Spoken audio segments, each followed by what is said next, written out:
It's funny how people treat you when they think you're nobody. I didn't walk into that store expecting a confrontation. I didn't expect the cold glances, the hushed tones behind the register, or the security guard hovering a little too close.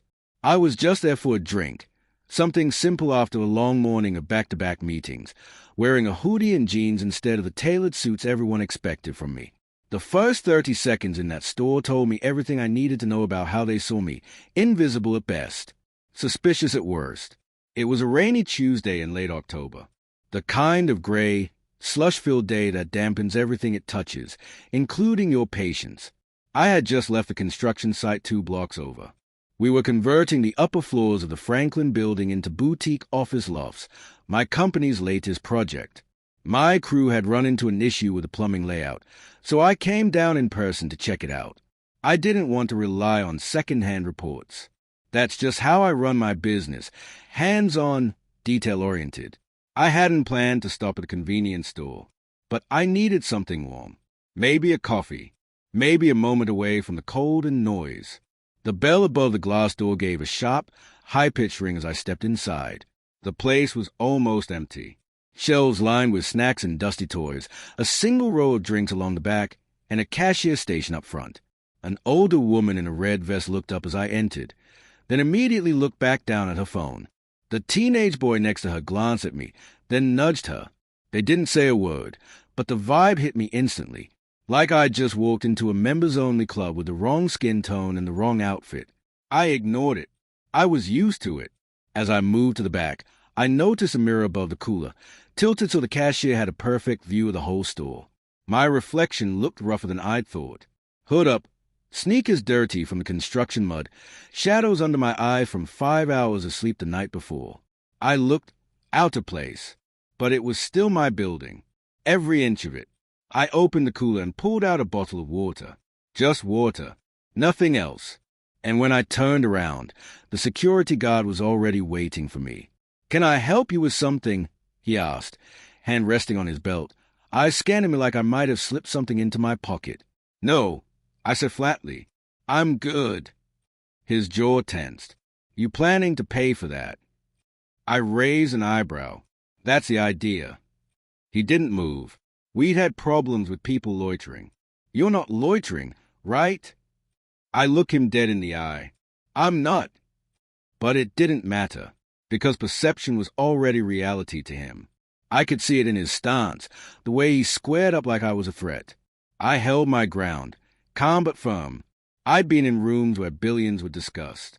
I wasn't about to flinch in front of someone making $15 an hour to play rent-a-cop. That's when the store manager appeared. Short, stocky, maybe in his mid-50s.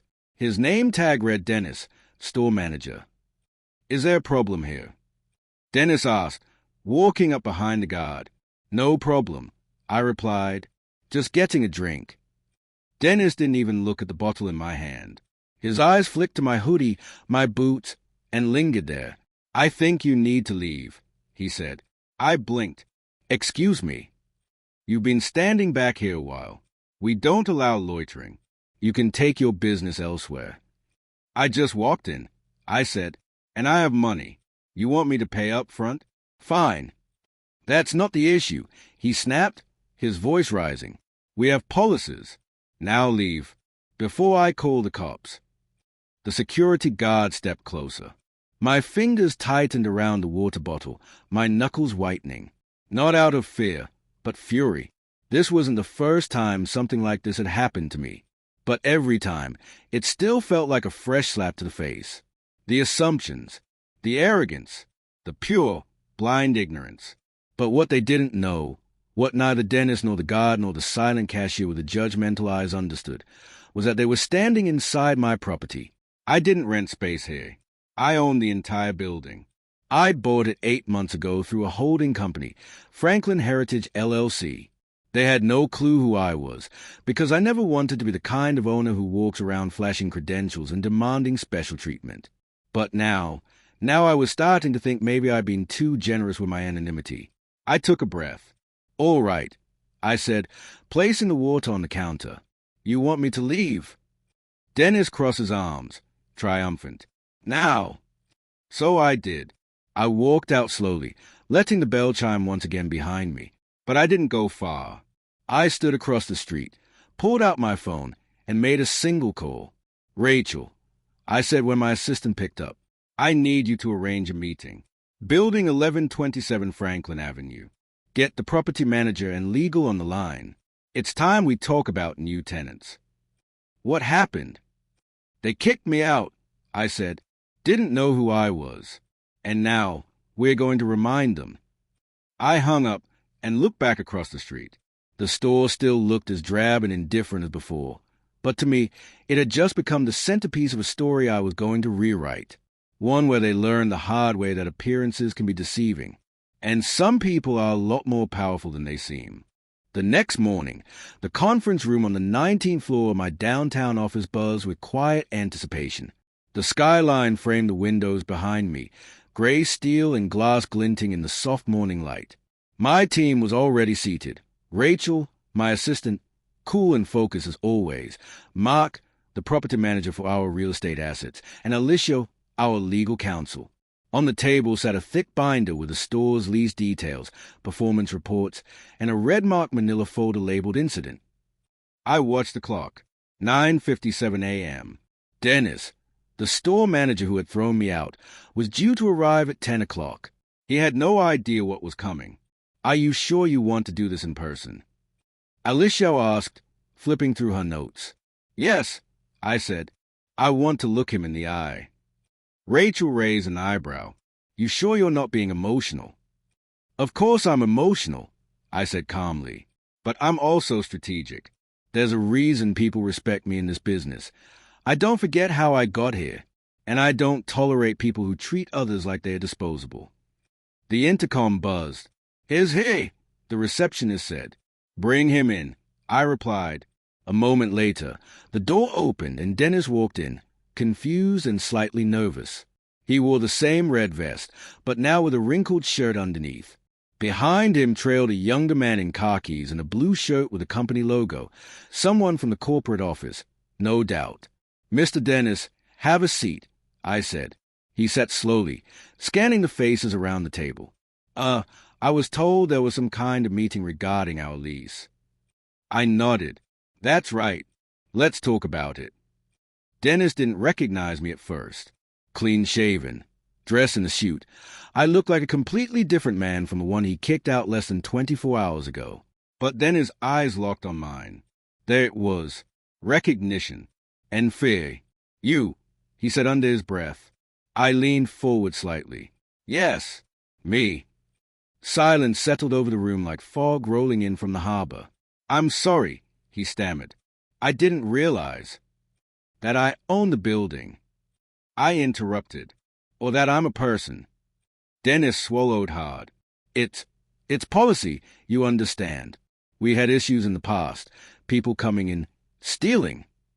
And the first thing you did when I walked in was assume I was one of them." I said, my voice low. "No conversation. No courtesy, just suspicion, harassment, and then you had the nerve to throw me out." The man from corporate, whose name tag read Caleb, district manager, cleared his throat. "Let me first say," Caleb began carefully, "we deeply regret this misunderstanding. I wasn't aware of any incident until this morning. It's not reflective of our company values." I held up a hand. "Save it. This isn't a press statement. This is real life. And what happened yesterday isn't an isolated incident. It's a symptom of a culture." Caleb shifted in his seat. Mark, my property manager, slid the lease binder across the table. "You're currently leasing 2,100 square feet under Franklin Heritage LLC. Your lease is month to month. No long-term protections."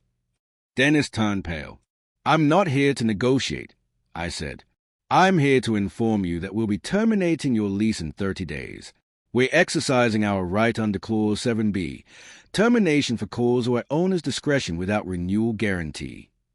You'll need to vacate by the end of next month." Dennis gaped. "You're evicting us." I leaned back in my chair. "I'm replacing you." He looked at Caleb, who was frantically flipping through the lease copy. "You can't do this," Dennis said. "I've worked there for 10 years. And in 10 minutes, you ruined 10 years of credibility, I replied. You didn't just fail me. You failed everyone who ever walked into that store and felt judged before they said a single word. Dennis's mouth opened, but nothing came out. Alicio slid a prepared envelope across the table. These are your formal termination documents, along with a list of exit expectations. You will find we're within every legal right. Dennis looked like he'd been hit with a brick. His hands trembled as he reached for the envelope. This is insane. I stood. This meeting's over, I said. Good luck. Dennis didn't respond. He slowly stood and walked out of the room like a man heading toward a cliff edge, Caleb quietly chasing after him with wide eyes and hushed whispers. When the door shut, Rachel let out a low whistle. That, she said, was brutal. That, I corrected, was justice. Mark leaned in. What do you want to do with the space? I already knew. Convert it, I said. Get quotes for demolition. We'll rebuild it into a local cafe, community-based. A spot that actually welcomes people. Partner with that youth training program I met last month. Give local teens jobs. Turn the space into something with heart. Rachel smiled. You really are turning this into a redemption arc. I looked out at the skyline again. No, I said. I'm just making sure the people who look like me don't have to keep proving they belong.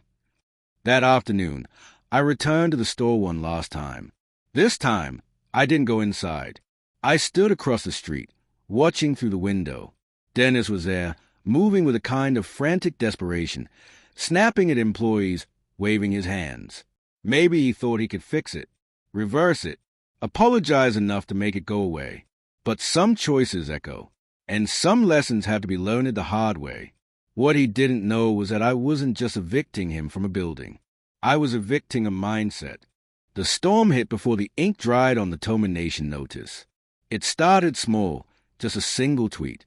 Somebody had filmed the confrontation in the store. Not the meeting, not the boardroom drama, just a moment when Dennis kicked me out. Grainy footage, shaky hands, poor audio, but the message was unmistakable. A hoodie, a bottle of water, a manager's voice raised in judgment. Then the caption, man harassed and kicked out of store. Turns out he owns a building. The tweet went viral in hours.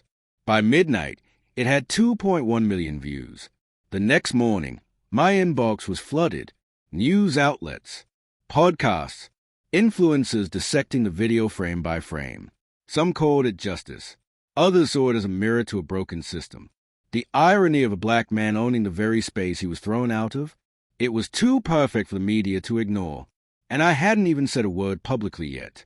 By the end of the week, my name was trending. I didn't want the fame. I'd built my entire career on privacy, investments through shell companies, board appointments under initials, low-key properties with low-key management. I wasn't some tech CEO chasing headlines. I preferred shadows. But the spotlight had found me now. And it wasn't just shining, it was burning.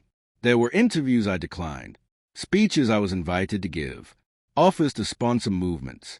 Everyone wanted to turn my silence into their soundbite. But I wasn't ready to speak. Not yet. Not until the story was done. Because while the internet debated, Dennis doubled down.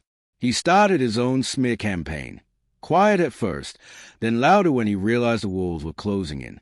He told reporters I'd set him up, that it was a trap, that I'd dress like a vagrant just to win trapped good employees. He painted himself as a victim of cancel culture, of corporate bullying. He posted on Facebook, then YouTube, and then came the video. It was him, sitting in a kitchen with stained cabinets, eyes watery, voice shaking. I've served this neighborhood for over a decade, he said. I never thought one mistake could cost me everything. I didn't mean to judge. I was just doing my job. It should have felt like a concession, but it was a performance. He cried for the camera, but never once apologized to me directly. Not once did he say my name. Not once did he take real responsibility. He was still playing victim in a story where he was a villain. And that's when things took a darker turn. Threats, emails from strangers telling me to go back where I came from. Letters mailed to the office, some filled with slurs, others with twisted interpretations of justice and fairness. One even said, This is what happens when you give the wrong people power.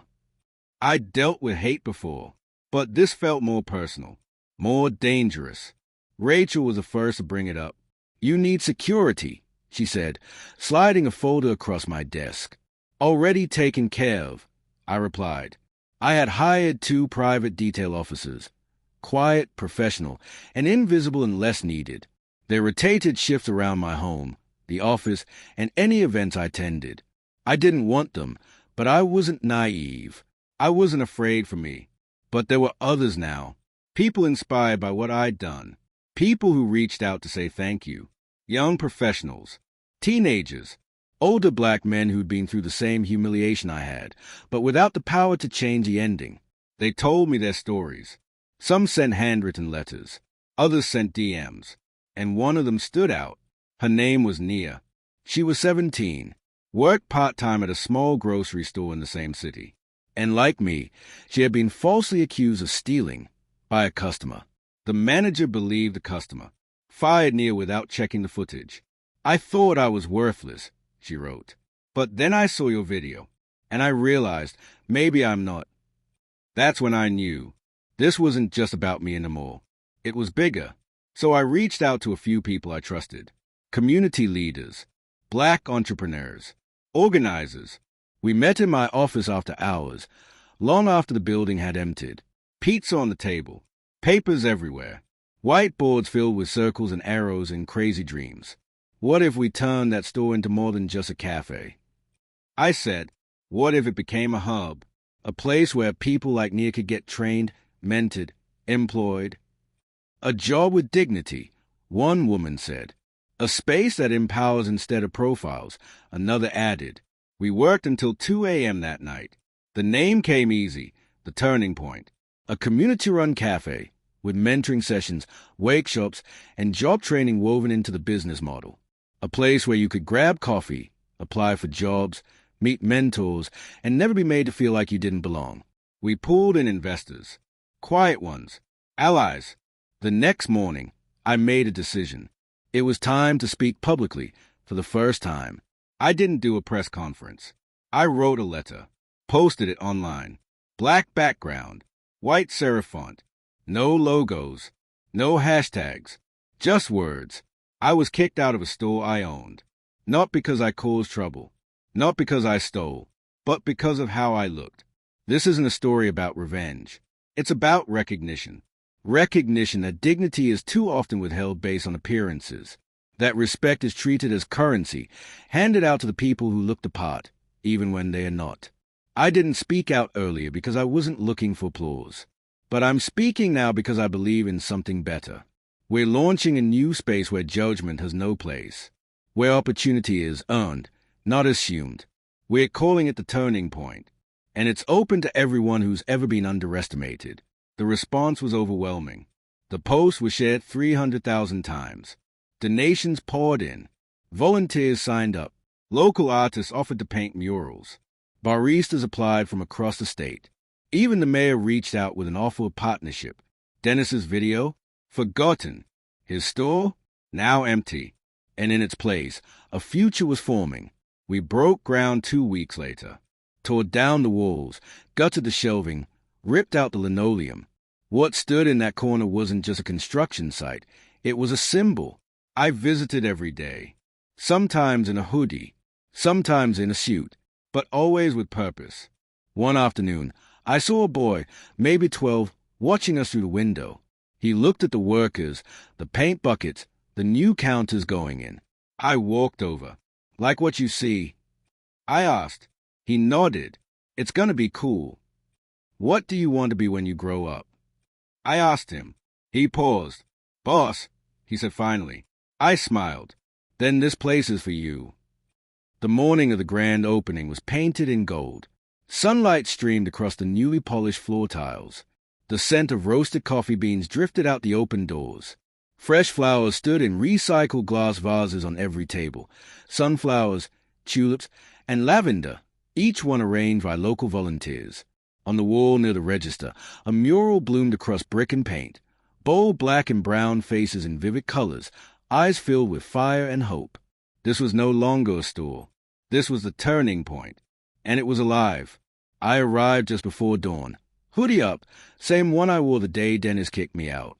It felt symbolic, like shedding the last piece of that humiliation by walking into the space I rebuilt from the ashes of it.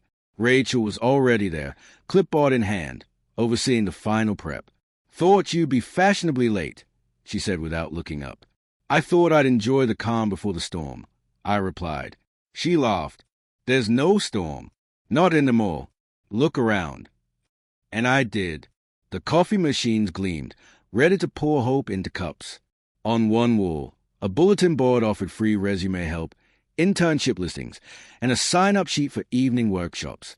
The back room, where the old store had kept its surplus and secrets, was now a sleek, cozy studio for mentorship meetups and training sessions. It was clean, warm, human. And at the front, a sign in bold, etched letters. "You belong here." By 9 a.m., the line wrapped around the block. Kids, grandparents, business people, artists, some just curious, some who had been following the story since it first went viral, others who didn't care about the headlines, just wanted to support something that felt good. When we cut the ribbon, there were no confetti cannons, no over-the-top speeches. I just stepped onto a wooden milk crate outside and spoke from the gut. I was judged before I spoke, thrown out before I was seen, and when I had the power to retaliate, I chose to rebuild instead. The crowd quieted. This isn't revenge. This is a reminder that we all deserve a place where we are not questioned, not followed, not doubted, but welcomed. This cafe stands for that. For dignity, for second chances, for belonging. People clapped, cheered, and cried. One elderly man reached out to shake my hand. He didn't say a word, just squeezed once and nodded. I understood. The day was a blur of laughter and storytelling. Teen baristas smiled nervously as they fumbled orders, but no one minded. Each mistake was met with encouragement. Each interaction was a small rebellion against cynicism. That afternoon, a familiar face walked in. Dennis. He was thinner, hair unkempt, a plastic badge from a different store clipped to his belt. For a moment, the room seemed to still. He didn't come to cause trouble. There was no anger in his eyes, just something quieter. He looked around at the space that used to be his kingdom, now transformed into something he couldn't recognize, something he had no part of. He walked up to the counter, ordered a black coffee. One of the new trainees, Nia, handed it to him with a polite smile. He stood there, sipping in silence, watching the world move on without him. Eventually, he walked over to me. "I didn't think you'd let me in," he said. "This place isn't about exclusion," I replied. "It's about evolution." He looked down at the floor. "I lost everything." "You lost a job," I said gently. "But now you get to figure out who you are without a title to hide behind." He didn't respond, just nodded, turned, and left. That night, after the last latte had been served and the final table wiped down, we locked the doors and sat on the floor. The team, the dreamers, the believers. Someone opened a bottle of champagne. Someone else put on a low-fi playlist. We didn't talk about profits. We talked about moments. The nervous mother who brought her son to apply for his first job.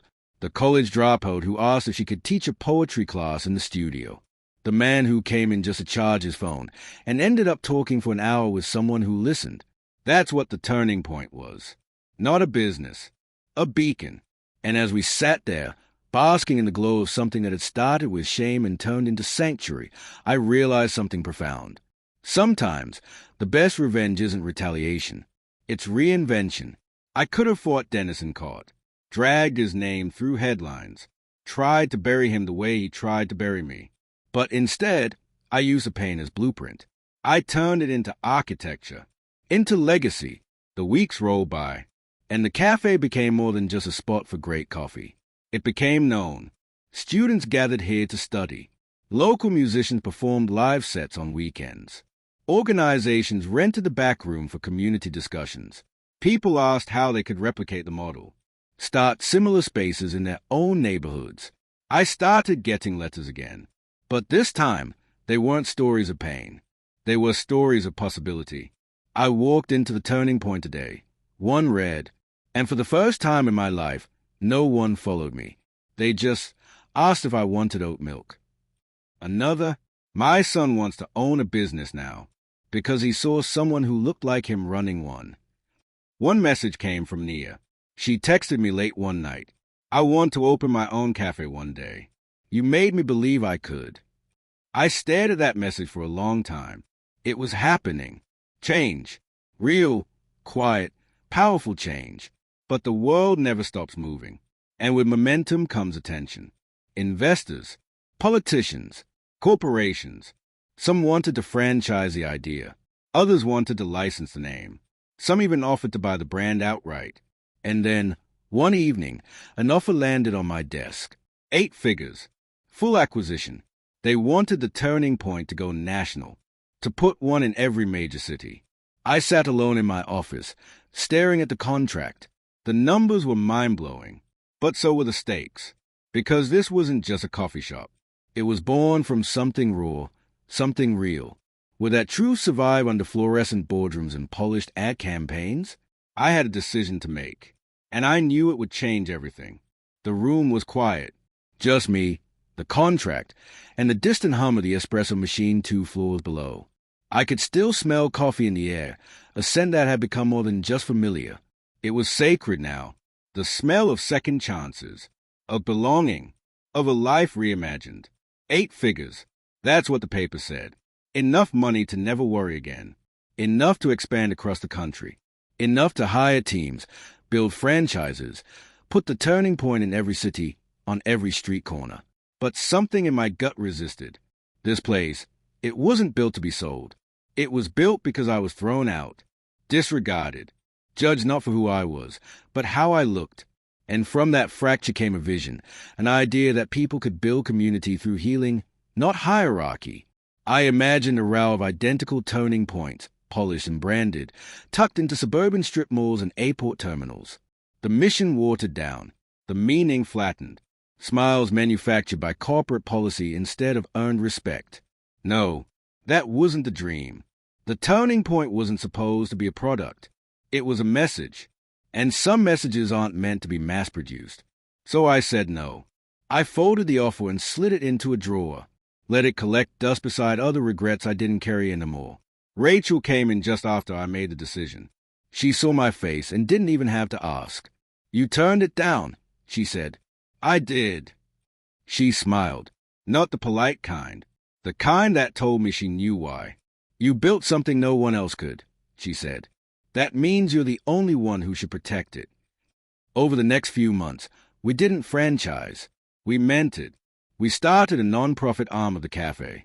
Not to open more locations, but to teach others how to build their own. We hosted workshops on ethical hiring, community inclusion, financial literacy.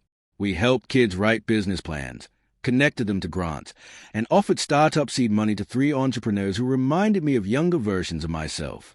And they didn't all open cafes. One launched a tech tutoring program for seniors. Another opened a mobile barbershop that provided free haircuts to kids before school picture day.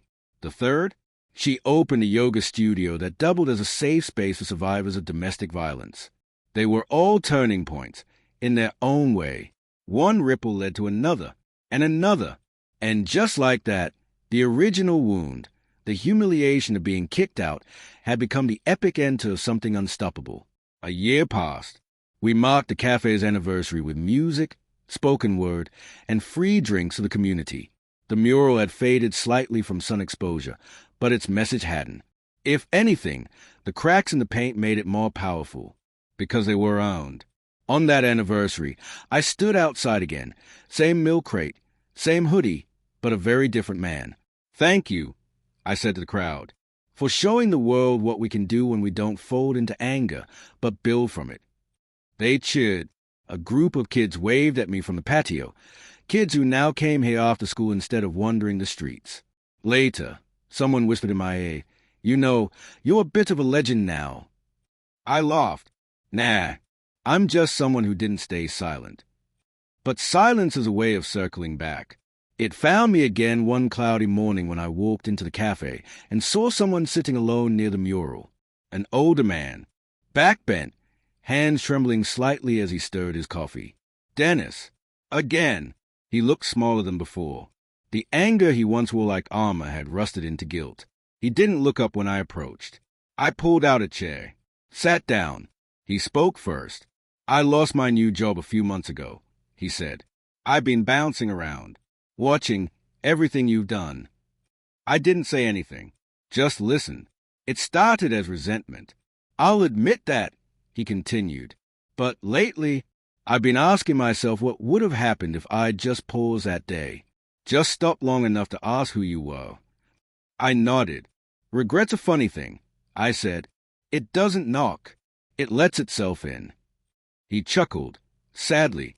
I don't expect forgiveness, he said, but I wanted to see it. What you built. Maybe understand the kind of man who chose this instead of ruining me. You did that part yourself, I said quietly. His eyes watered. I know. There was a long pause. Then I slid a pamphlet across the table. It was from our job readiness program. Come back next week, I told him. We're holding a class. People starting over. His eyes widened. You'd let me in. I nodded. That's what this place is for. That's what legacy really is. Not a name on a plaque. Not a logo plastered across buildings. It's a series of doors held open. A ripple of kindness where cruelty used to live. It's Nia, now managing the cafe with grace and grit. It's those kids who've grown up knowing they can own, not just rent. It's the man who once kicked me out, returning, humbled, not to reclaim, but to learn. The turning point didn't just change a neighborhood. It changed me. It showed me that power isn't always loud. Sometimes it's quiet, subtle, a nod instead of a shove, a coffee shop instead of a courtroom. And sometimes the greatest revenge isn't proving them wrong. It's proving yourself right. If you ever walk by the corner of 8th and Delmore, look for the mural. It's still there, faded, cracked, imperfect, just like the people inside, but beautiful, undeniably beautiful. And above the door, etched in metal now instead of wood, you belong here.